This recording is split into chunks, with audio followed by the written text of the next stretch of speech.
l'obsidienne noire. Viens découvrir un petit peu à quel chakra elle est liée, ses vertus, et surtout les histoires et les légendes qui entourent cette pierre.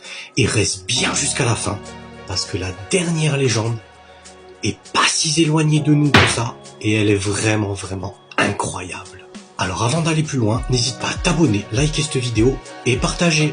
Alors l'obsidienne noire, c'est une pierre qui est liée au chakra racine. Voilà, et elle a des vertus toutes particulières, c'est une formidable pierre de protection. Mais on lui voit aussi des vertus contre l'anxiété, contre les peurs, les phobies, et elle a la propriété d'éloigner le mauvais œil. Donc c'est vraiment une superbe pierre pour tout ce qui est protection. Maintenant, on va commencer à voir un petit peu les légendes qui entourent cette pierre et vous allez voir que ça remonte très loin. Alors on va commencer avec l'Égypte antique. Il faut savoir qu'à cette époque-là, l'obsidienne noire était utilisée comme instrument chirurgical parce que son coupant était ultra précis. On s'en servait notamment pour tout ce qui était circoncision.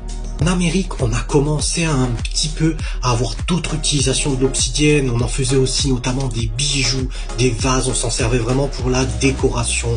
Elle n'était plus vraiment dédiée à un usage exclusivement médical. Et alors attention, là on va commencer à rentrer dans les histoires qui commencent à être un petit peu incroyables. Bien évidemment, comme souvent, ça nous vient des Aztèques. L'obsidienne noire était ni plus ni moins liée qu'à la création du monde. La terre-mère là-bas, qu'on appelle aussi Coatlicue, engendrait une lame en obsidienne noire et à partir de ça, elle aurait créé ni plus ni moins que la lune et les étoiles. Donc comme vous le voyez, là-bas, les croyances qui entourent l'obsidienne sont énormes et donnent à la pierre des propriétés excessivement puissantes. Mais pas que, les Aztèques l'utilisaient aussi pour son pouvoir de divination et elle était utilisée aussi en sorcellerie. Et maintenant, on va parler de l'histoire la plus incroyable et pas si éloignée de nous que ça. On remonte dans les années 1527 avec le docteur John Dee. Alors qui était John Dee? C'était pas n'importe qui, c'était un érudit au service de la cour de la reine d'Angleterre. C'était un magicien, alchimiste, astrologue. Alors on lui aurait confié un miroir magique en obsidienne. Et alors il s'en servait ni plus ni moins que pour voir l'avenir. Il se serait fait une renommée énorme grâce à ce miroir.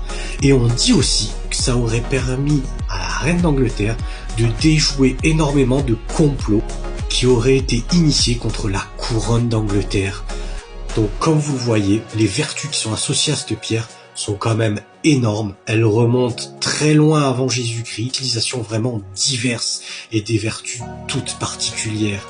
Donc on voit que taillé, on peut s'en servir en outil, mais surtout pour son côté chirurgical, pour son tranchant exceptionnel. Poli, on peut s'en servir pour réaliser des miroirs magiques. Et aujourd'hui, elle a des vertus vraiment de protection exceptionnelles. Donc n'hésitez pas à me dire en commentaire si vous connaissiez les vertus et les histoires associées à cette pierre. On se revoit très vite pour une prochaine histoire.